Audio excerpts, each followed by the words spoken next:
In this video, I'll be going over the basics of puff embroidery. I've been using this technique on my bubblegum gown for the past several months, and this is a really great way to add some amazing dimension and visual interest to your project. While traditional machine embroidery lays very flat against your fabric, puff embroidery is quite tall. It can be embroidered directly onto your fabric, or for an extra lift, put it onto sheer organza first and then hand stitch that to your final fabric piece.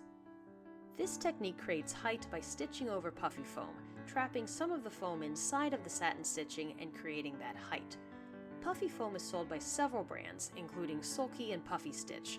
In this case, we're using the 2mm variety, and it behaves really similarly to craft foam, except it's designed to tear away from the outside of your stitching very easily once you've finished. You can technically use craft foam in a pinch, but when we tried this out, we found that we had a lot of trouble tearing it away and had to take a lot of time to pick out those little extra bits. If you can, I definitely would look into buying the actual puff foam for embroidery. For many designs, a single sheet of 2mm puff foam will provide enough dimension. However, for some of our pieces with bubblegum, we wanted additional height in certain places. You can see here the difference between a single layer of puff foam compared to a design with 2 layers. After some experimenting, we found that simply double stacking the foam created a much sharper drop than we liked. Instead, the best results came from cutting out small slivers of foam that went into the center of the tallest areas. While this is very time-consuming, this gave the embroidery a rounded, very natural curve that we really liked.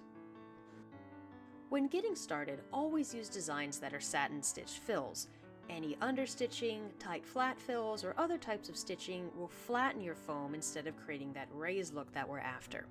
In addition, try and avoid satin stitch fills with stitches that fall inside of where you want the 3-dimensional shape, as this will also flatten the foam. This can limit the size of your pieces, so bear in mind that 6 to 7mm is often the max width depending on your embroidery machine.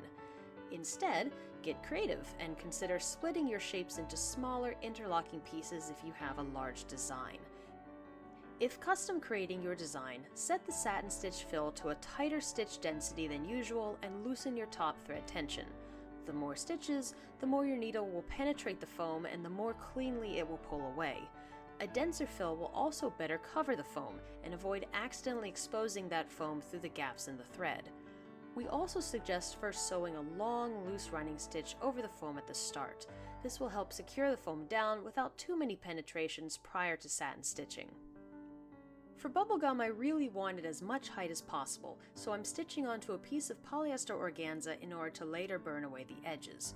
To help reinforce this weaker fabric, especially with such dense stitching, we're using 2 layers of stabilizer as well.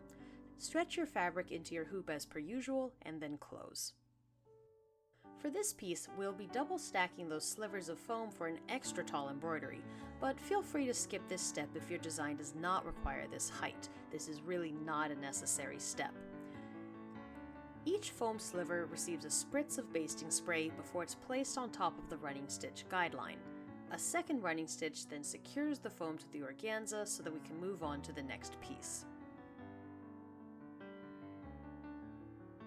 With all of the foam slivers secured, it's time to add our first full layer of puff foam.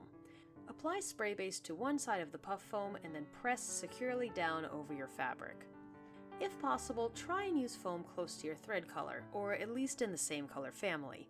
This is not necessary, but it will make your life easier when it comes time to remove any foam that's been caught in your stitching, or if any foam is accidentally exposed.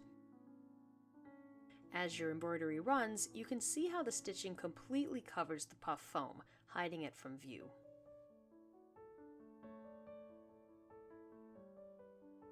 Once the embroidery run finishes, clip away and remove any jump stitches. Then pull away the foam on the outside of your stitching. If you're using puff embroidery foam, it should tear away pretty easily, and honestly, it's really fun to do.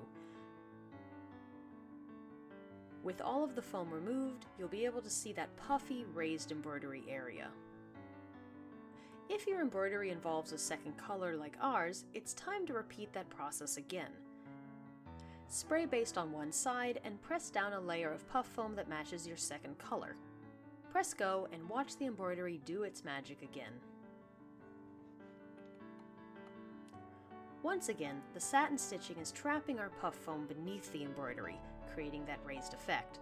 Our gold stitching does not overlap with the pink at any point, so the gold and pink areas will end up as the same height. Once complete, pull away the final layer of foam.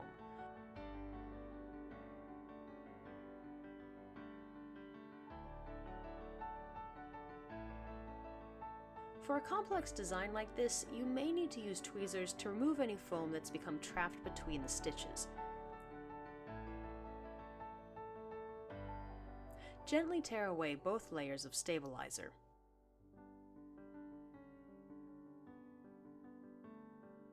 Once cleaned up, you'll be left with an amazing piece of embroidery with some really great height and dimension. This piece is ready to trim and then attach to my fashion fabric. I hope you guys enjoyed this video and have some embroidery ideas for your next project. As always, we're a very new channel, so sharing and commenting really helps us out a ton. Thank you so much, and we'll see you again soon.